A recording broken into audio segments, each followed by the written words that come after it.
वेदवती ने रावण को श्राप क्यों दिया था? रावण की मृत्यु का कारण। रामायण की कथा असुरों के राजा रावण के विनाश के इर्द गिर्द ही घूमती है। हम सब जानते हैं कि देवी सीता ही रावण के मृत्यु का कारण बनी थी, लेकिन क्या आप यह जानते हैं कि यह सब पहले से ही सुनिश्चित था? जी हाँ, रावण का अंत श्री राम के हाथों होना पहले से ही तय था। हालांकि इसकी वजह देवी सीता बनी, जो देवी वेदवती का ही पुनर्जन्म था। वेदवती देवी लक्ष्मी का ही एक अवतार थी, जिन्हें सीता जी का भी एक रूप माना जाता है। रावण के साथ जो कुछ भी घटित हुआ वह सब इन्हीं के श्राप के कारण हुआ था। चलिए जानते हैं आखिर क्यों देवी वेदवती ने रावण को श्राप दिया था, जिसके कारण उसकी मृत्यु हुई। एक कथा के अनुसार एक बार वेदवती नामक एक युवती वन में अपने ध्यान में लीन थी। वेदवती ब्रह्मऋषि कुशध्वज की पुत्री थी। कुशध्वज को बृहस्पति का पुत्र कहा जाता है। कहते हैं अपने जन्म के कुछ समय बाद ही वेदवती को वेदों का ज्ञान हो गया था, इसलिए इनका नाम वेदवती रखा गया। वेदवती एक बहुत ही सुंदर कन्या थी, जो भगवान विष्णु की बहुत बड़ी भक्त थी। जैसे जैसे वह बड़ी हुई, उसकी भक्ति के साथ भगवान के लिए उसका प्रेम भी बढ़ता गया। वेदवती विष्णु जी से विवाह करना चाहती थी, इसलिए उन्हें प्रसन्न करने के लिए उसने कठोर तपस्या करने का निर्णय लिया। वेदवती अपने इरादों की पक्की थी, वह निर्णय कर चुकी थी कि उसे विष्णु जी से ही विवाह करना है।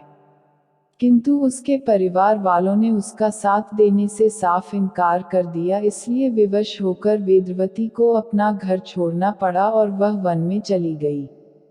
बाद में उसके परिवार ने उसे अपना लिया और वापस आश्रम ले आए। एक दिन जब वेदवती अपने ध्यान में लीन थी, तब एक असुर उसके पास आया और उससे विवाह करने के लिए कहने लगा। जब वेदवती ने उसका प्रस्ताव ठुकरा दिया, तब उस राक्षस ने उसके माता पिता का वध कर दिया, जिसके बाद वेदवती आश्रम में एकदम अकेली पड़ गई। वेदवती की उपासना से विष्णु जी अत्यंत प्रसन्न हुए और एक दिन वे उसके समक्ष प्रकट हुए।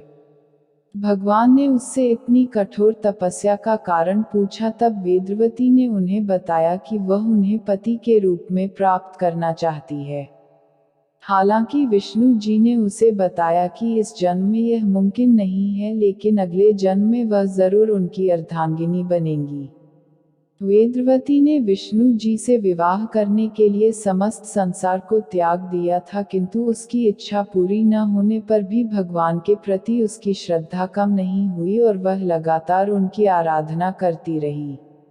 एक दिन जब वेदवती एकांत में अपनी तपस्या में मग्न थी, तभी उस समय का सबसे शक्तिशाली और खतरनाक असुर रावण वहां से गुजर रहा था। जब उसकी दृष्टि वेदवती पर पड़ी तो वह उसकी सुंदरता को देख सम्मोहित हो गया। रावण ने वेदवती से विवाह की इच्छा जताई। जब उसने विवाह के लिए मना कर दिया, तब रावण वेदवती के केश पकड़कर उसे घसीटता हुआ ले जाने लगा।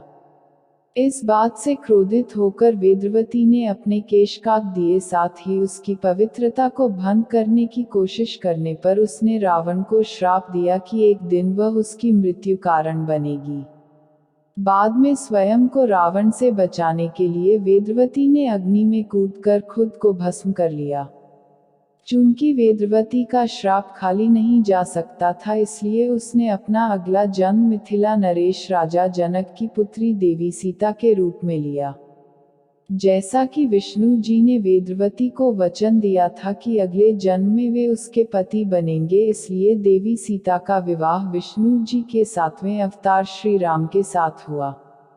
जब रावण ने छल से सीता जी का अपहरण किया था, तब श्री राम ने उसका वध करके अपनी पत्नी को छुड़ाया था।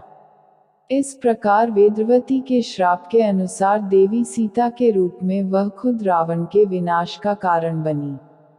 जय श्री राम। माता सीता की जय।